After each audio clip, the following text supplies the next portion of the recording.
A delicious smell of food was wafting from the great hall, but Snape led them away from the warmth and light, down a narrow stone staircase that led into the dungeons. In, he said, opening a door halfway down a cold passageway and pointing. They entered Snape's office, shivering.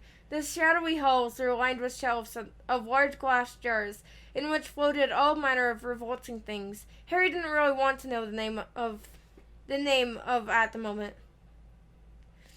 Revolting things that Harry really didn't want to know the name of at the moment. The fireplace was dark and empty. Snape closed the door and turned to look at them. So, he said softly, the train isn't good enough for the famous Harry Potter and his faithful sidekick Weasley. Waited to arrive with a bang, didn't we, boys? No, sir. It was the barrier at King's Cross. Silence, said Snape coldly. What have you done with the car? Ron gulped. This wasn't the first time Snape had given Harry the impression of being able to read minds, but a moment later he understood, as Snape unrolled today's issue of the Evening Prophet. You were seen, he hissed, showing them the headline. Flying forward, Angelica mystifies Muggles. He began to read out loud. 2 Muggles in London convinced that they saw an old car flying over the post office tower at noon at Norfolk. Miss Hetty Bayliss, while hanging out with her washing, Mr. Angelus Fleet of Peebles, reported to police 6 or 7 Muggles in all. I believe your father works in misuse of Muggle artifacts office, he said, looking at Ron and smiling still more nastily. Dear, his own son. Harry felt as though he'd just been walloped in the stomach by one of the mad tree's larger branches. If anyone found out Mr. Weasley had bewitched the car, he hadn't thought of that. I noticed in my search of the park that considerable damage seems to have been done to a very valuable Whomping Willow, Snape went on. That tree did more damage to us than we, Ron blurted out. Silence, snapped Snape again. Most unfortunately, you are not in my house, and the decision to expel you does not rest with me. I shall go and fetch the people who do have the happy power. You will wait here. Harry and Ron stared at each other, white-faced. Harry didn't feel hungry anymore. He now felt extremely sick. He tried not to look at a large, slimy something suspended in green liquid on a shelf behind Snape's desk. If Snape had gone to fetch Professor McGonagall, head of Gryffindor House, they were hardly any better off. She might be fairer than Snape, but she was still extremely strict. 10 minutes later, Snape returned, and sure enough, it was Professor McGonagall who accompanied him.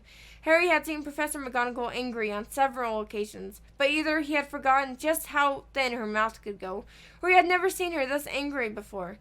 She raised her wand the moment she entered. Harry and Ron both flinched, but she merely pointed at the empty fireplace, where flames suddenly erupted. Sit, she said, and they both backed into the chairs by the fire. Explain, she said, her glasses glistening ominously. Ominously.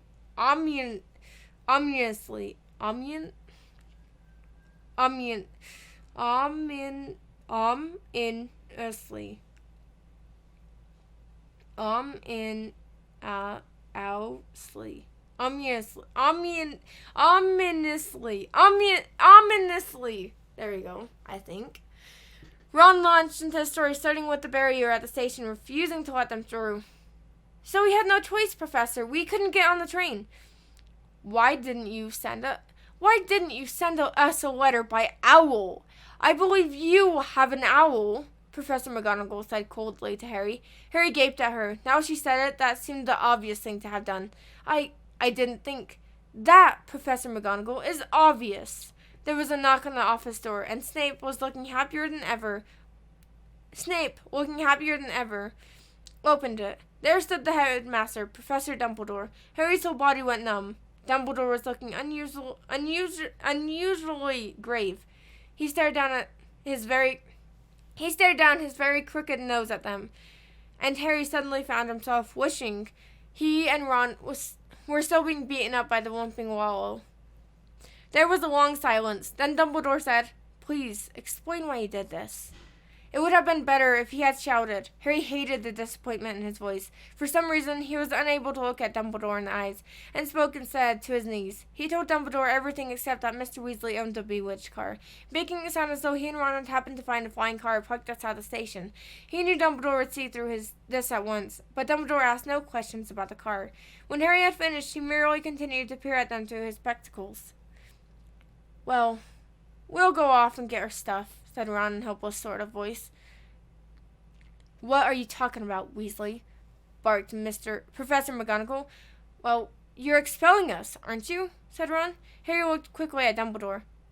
"Not today, Mr. Weasley," said Dumbledore, "but I must impress upon both of you the seriousness of what you have done. I will be writing to both of your families tonight. I must also warn you that both of their families? I don't think Harry has that." And if you count the Dursleys, they would be more than happy if he got in trouble, by the way.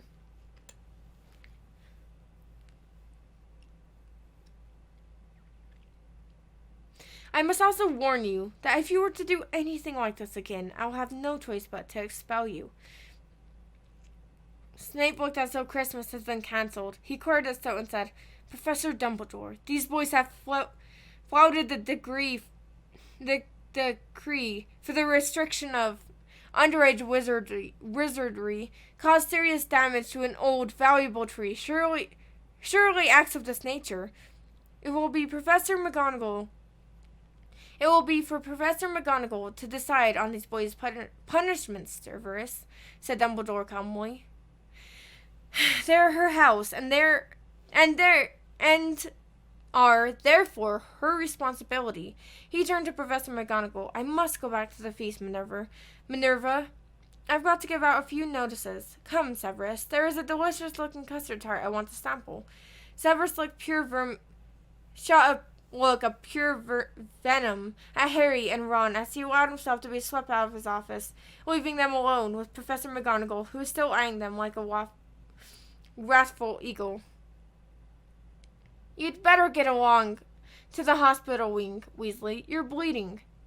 Not much," said Weasley hastily, wiping the cut on his eye with his sleeve. "Professor, I want to watch my sister being sorted."